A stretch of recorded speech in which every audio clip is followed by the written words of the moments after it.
Hi hello friends, ಎಲ್ಲರಿಗೂ ನಮಸ್ಕಾರ. ಇವತ್ತೊಂದು ಹೊಸ ರೆಸಿಪಿಯೊಂದಿಗೆ ನಿಮ್ಮ ಜೊತೆ ಬಂದಿದ್ದೇನೆ. ಒಂದು ಮಿಕ್ಸಿ ಜಾರ್ಗೆ ಶುಂಠಿ, ಬೆಳ್ಳುಳ್ಳಿ, ಈರುಳ್ಳಿ ಹಾಗೆ ಹಸಿಮೆಣಸಿನ್ಕಾಯಿ ಹಾಕಿ ನೈಸಾಗಿ ಪೇಸ್ಟ್ ಮಾಡ್ಕೊಳ್ಳಿ.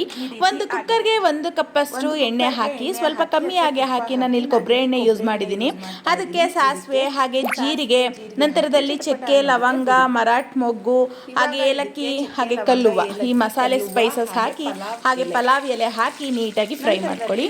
ನಂತರದಲ್ಲಿ ನೀವು ಕರಿಬೇವಿನ ಸೊಪ್ಪು ಹಾಕಿ ರುಬ್ಬಿಟ್ಕೊಂಡಿರುವಂತಹ ಈ ನೈಸ್ ಪೇಸ್ಟನ್ನು ಹಾಕಿ ಎಣ್ಣೆ ಬಿಟ್ಕೊಳ್ಳೋ ತನಕ, ಹಸಿ ವಾಸನೆ ಹೋಗೋ ತನಕ ನೀಟಾಗಿ ಫ್ರೈ ಮಾಡಿ. ಹಾಗೆ ನಾನಿಲ್ಲಿ 2 ಲೋಟ ಅಕ್ಕಿ ತಗೊಂಡಿದ್ದೀನಿ, 4 ಲೋಟ ನೀರು ಹಾಕ್ತಾ ಇದ್ದೀನಿ.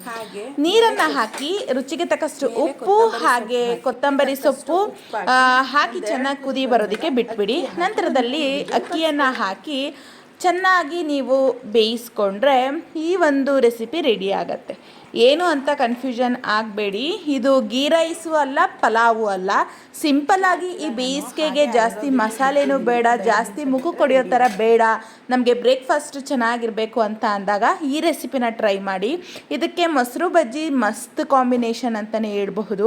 ನಾನು ನೈಟ್ ಟೈಮ್ ಮಾಡಿದ್ದೆ ಈ ರೆಸಿಪಿನ, ತುಂಬಾ ಇಷ್ಟ ಆಯಿತು, ಲೈಟಾಗಿ ಫೀಲ್ ಆಯಿತು. So taste ಮಸ್ತಾಗಿತ್ತು. ಸೊ ಮುಂದಿನ ವಿಡಿಯೋದಲ್ಲಿ ಸಿಗ್ತೀನಿ. Thank you for watching. Bye to all.